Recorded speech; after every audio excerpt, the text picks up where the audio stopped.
have bad news for you. Is Apple going to be able to release the iPhone 14 in September?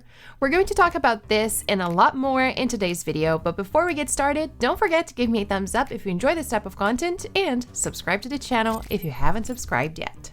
This video is sponsored by SetApp, an incredible cross-platform suite which gives you access to over 200 iOS and macOS applications without any additional cost.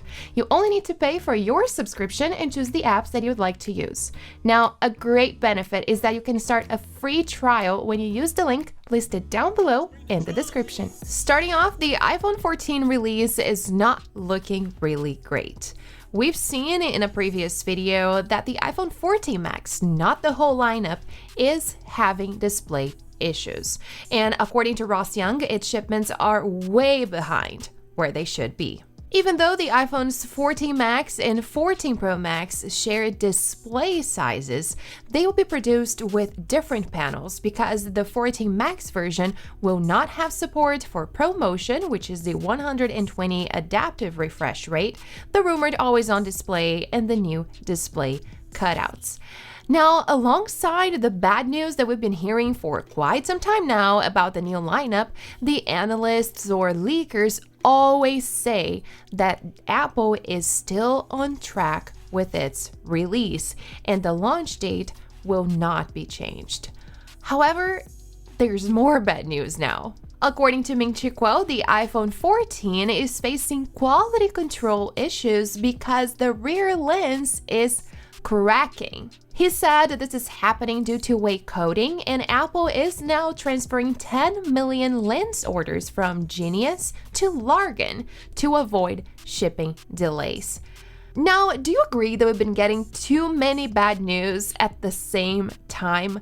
The iPhone 14 release is expected to happen in less than 2 months, and I don't really know where this is going.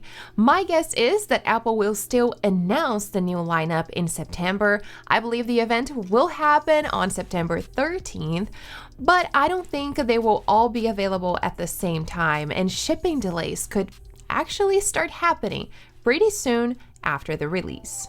A little bit of good news for you, the whole iPhone 14 lineup could feature 6 GB of RAM, and it could be a faster and more efficient type of memory. LPDDR4X for the iPhones 14 and 14 Max, and LPDDR5 for the iPhones 14 Pro and Pro Max. Now, let's talk Apple Watch. We also talked about this in a previous video, and apparently the rugged edition Apple Watch will now be called the Apple Watch Pro. According to Mark Gurman, the new variant of the Apple Watch Series 8 could feature a redesign and a new, more durable titanium casing. But it looks like it will not have the squared-off design with flat sides that we have been hoping to see since last year. He said that the new design would be an evolution of the current rectangular shape.